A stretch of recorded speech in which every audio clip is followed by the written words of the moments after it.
শ্বশুর বাড়ি যাচ্ছ যাও, সেখানে কিন্তু আমি যাচ্ছি না। সেখানে গিয়ে কিন্তু শালীদের সাথে বেশি ঢলাঢলি করো না। হ্যাঁ হ্যাঁ, তোমার মাকে বলে দাও জামাই যাচ্ছে। ঠিক আছে, আমি এক্ষুনি মাকে ফোন করে দিচ্ছি। হ্যাঁ।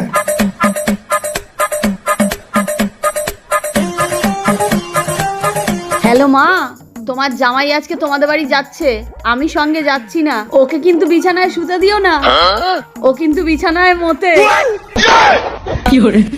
कैसे कैसे लोग रहते हैं यार यहाँ पर।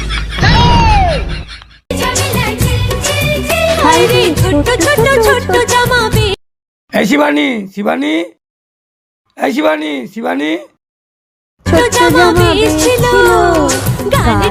এই শিবানী, শিবানী, এই শিবানী, শিবানী। গাল টিপে আদর করা ছিল, যেদিন থেকে ছোট হলো জামা ও মামালো। উফ, এই শিবানী, উফ, তুমি আবার রিলস করছো? ও মামালো, তোমাকে কখন থেকে ডেকে ডেকে মরছি, আর তুমি এখানে রিলস করছো? হ্যাঁ, তোমাকে বলেছি না তুমি রিলস করবে না। সারাক্ষণ রিলস। পাড়ার লোকে দেখলে কি বলবে আমাকে, যে মিঠুনে বাবু মুদ্রা করে? হ্যাঁ, আমার মান সম্মান থাকবে?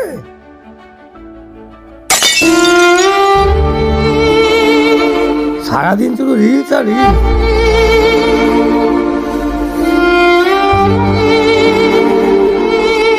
ঠিক আছে ঠিক আছে, অত কান্নাকাটি করার দরকার নেই। এই আলমারির চাবিটা কই? ওই শোকেশের মাথায়। Oh no!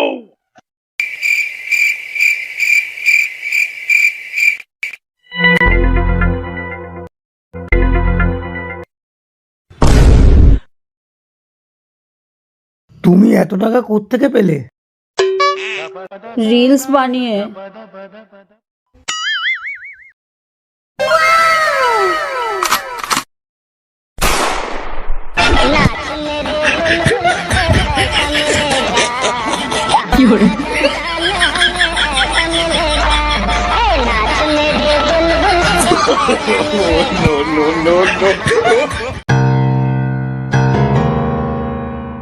বৌদি, একটা কথা ছিল।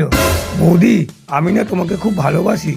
সেই কবে থেকে বলবো বলবো ভাবছিলাম, বলেই উঠতে পারছিলাম না। আরে সাহসই হচ্ছিল না। আমি না বড্ড ভালোবাসি তোমাকে। কিন্তু আমি তো তোমাকে নিজের দাদার চোখে দেখি। रुको जरा सबर करो। পরদিন আর অন্যের চোখে দেখবে, এবার তো নিজের চোখে দেখো।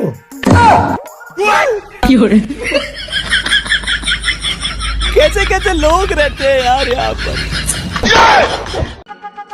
এই শোনো না, বলছি নতুন বছর আসছে তো, আমাকে কিছু গিফট করবে না?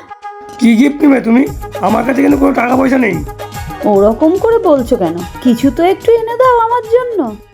আচ্ছা বলো, তোমার কি গিফট লাগবে? তুমি এমন কিছু গিফট দাও যেটা আমার কাছে নেই। এই মরেছে, আমি এখন বুদ্ধি করে রেখে কিনে আনবো। कैसे कैसे लोग रहते हैं यार यहाँ पर।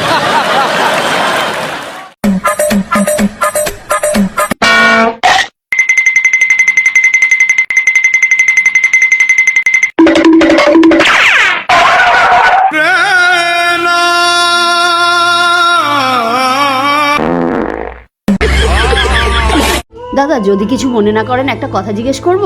হ্যাঁ ম্যাডাম। মনে করুন আপনি চোর। মনে করার কি আছে, আমি তো চোরই। আরে দাদা, আমিও এমন একটা প্রশ্ন জিজ্ঞেস করলাম আর আপনিও এমন একটা উত্তর দিলেন। कैसे कैसे लोग रहते हैं यार यहाँ पर।